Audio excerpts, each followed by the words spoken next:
What's up, everybody? Welcome back to the channel. Today we're going to be reviewing The Phantom, Danger in the Forbidden City. This is a more modern take on The Phantom, or at least a more modern story, right? This was written back in, I believe, 2017. Writer here is Peter David with artist Sal Velluto. Now, Sal Velluto is an Italian artist, so he works on comic books that are like European and stuff, right? I don't think he does any Marvel, DC type stuff. If he does, I'm not aware of it. I haven't read it myself. This would be The Phantom. This would be his girlfriend. I think the cover might be Joe Jusko. I'll say inside the book. And in this story, he bumps into these two characters. This guy's almost like a Tarzan type character, and his costume's almost like Kamandi, right? And then that's his wife. So I really like the cover art right here. It's printed by Hermes Press. That's the back cover. The 6-issue story arc. So each cover is going to have one of these. That's like issue 1, issue 2, 3, 4, 5, 6. So that's the 6 issues right there. And they'll have a cover and then they'll have this little circle in the corner right here, right? So I thought that was pretty cool the way they did that. That would be the spine right there. In the interiors of the book, you will get these inner covers. It's just white matte paper with like skeletons on it. Get the Phantom right here. And then you get here each chapter, what artist, writer, so forth worked on it. All 6 issues. And then here, what issue starts on what page, right? Table of content. It's pretty cool. I like that table of content. Always a fan when that's included. Then you get the first issue. So you'll get the cover right here. And then you'll get this little ring like I said. So this doesn't show the whole cover in color or anything. You would get those at the end. Here on the extras, you get the covers. See, so here would be the cover. Then the little ring. And then you'll get the same cover in just black and white. Same with the next cover. And so on and so forth. You'll get all 6 issues. After all the covers, you'll get some variant covers here by different artists, kind of like this one here. So to see different artists' take on the character, how they draw him. This one looks pretty cool too. This guy draws him a lot bulkier. And here you will get the artist, Sal Velluto, and then a whole interview with him, right? Like how you would have on magazines back in the days. You get this whole article and so forth, back and forth questions that he's being asked and how he's answering them. And you see the binding here, it's sewn. So nice binding on this book. It's only like about 180 pages or so forth.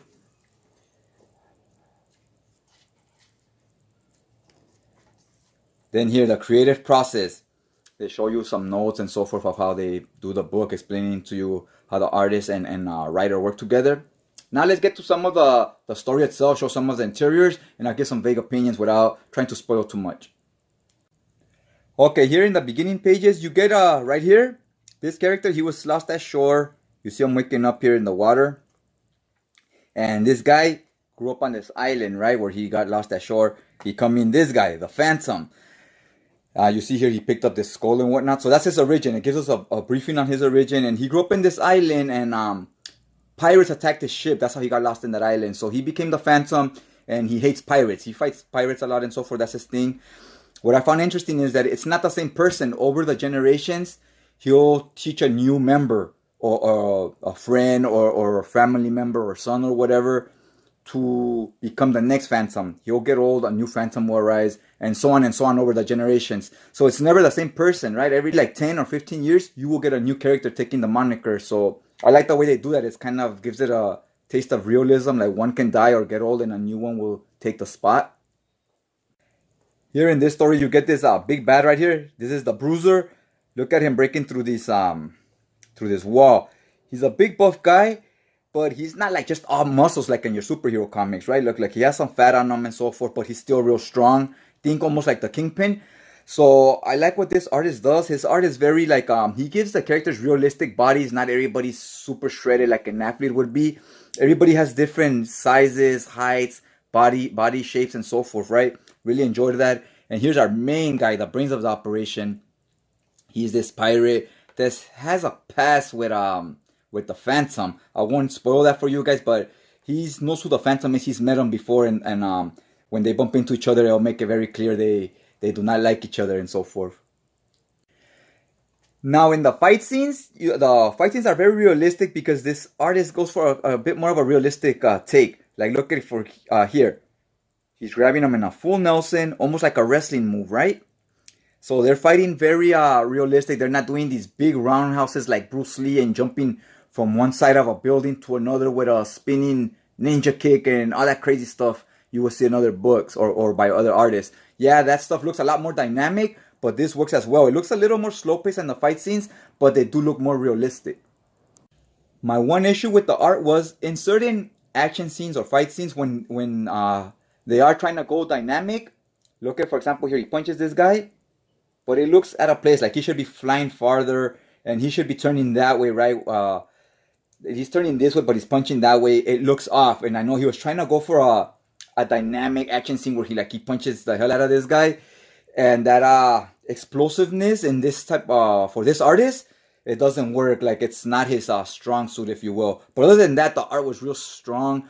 His way of forming a story, telling a story with the art, showing you what's happening in the pages, you could kind of understand everything without having to really read the speech bubbles, and you get a good feel for everything, right? And that's what a good artist does.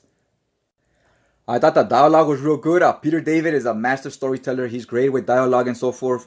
He can usually be pretty funny, but here his writing isn't too funny. It's more realistic because, again, it works well with this artist that's going for a more realistic take. But Peter David comes from a comic book superhero background. So in those books, he's a lot more funnier and witty with the dialogue, and the stories are different, right? They're superheroes and it's not meant to be as realistic. Here's a dialogue, like for example, with the Phantom right here and his wife, when they argue or even when they're just having regular conversations, they feel very grounded. Like, it feels very like a very real day-to-day conversations people would have, right? So I thought the dialogue was it fits the artwork really good, and it doesn't have too much dialogue, right? Like, it's not dialogue too wordy. And even like for example, this page here, it's a little more heavy with the writing, as you can see right here. But it's narrating, and it doesn't do this too often. This is one of the pages where there's probably more of it, and it's more here it's narrating instead of thought bubbles and so forth. So that's almost more like like how you would have in a novel or sometimes in movies when you hear the narrator. I thought it was really well done. And look at this elephant. It looks very realistic when this guy's on the elephant. And look at the panels here. You see the elephant looking at the guy. Then he zooms in more when he lifts him up. He's telling you the origin story. This elephant and this kid grew up together, and now it's them right here on the team. Now I really love this panel here. You see they find the kingdom. It's all the castles and houses are gold plated. That's why it's called the Forbidden Kingdom, because people that come here, they usually don't leave alive. People want to come here for the gold and whatnot. And you see them here from afar. They're like pointing at the kingdom, like, hey, we found the place we're looking for, right? All in all, I thought this was a real solid story. If you never read The Phantom, I think this is where you will start, because it tells you his origin. And it's also a more modern writing, right? It's not super wordy. It's not very like outdated, like if you read stuff from the 50s or 70s or whatnot. It's more modern, and even the art is more modern. Really appreciate this artist. He brought something different. If you like, I come from a superhero comic books background, and then you read something like this. This art is a lot different than what you get in those books. So it was a nice breath of fresh air, very realistic take and so forth, as far as the anatomy and the way the characters move and so forth, and even the dialogue itself, like I said. But yeah, they're basically finding this kingdom, and he bumps into this old villain of his. A good story, nothing we haven't seen before, although there is a few interesting twists that give it a soap opera feel. I won't get into them because I don't want to spoil the book for you in case you haven't read it. But yeah, it's a fun read. I recommend it. You can find this book on in-stock trades for about $20. Cover price is $30 for about 200 pages. Good read. Yeah, I would give this somewhere around an 8 out of 10. Solid. So, okay guys, other than that, hopefully you liked this video. If you did, you hit that like button. Helps out the channel. Helps out with the algorithm and whatnot. And just hit that subscribe button if you're not already subscribed. That will notify you on your feed the next time a new video goes up. Alright, other than that, I'll check you guys out next time.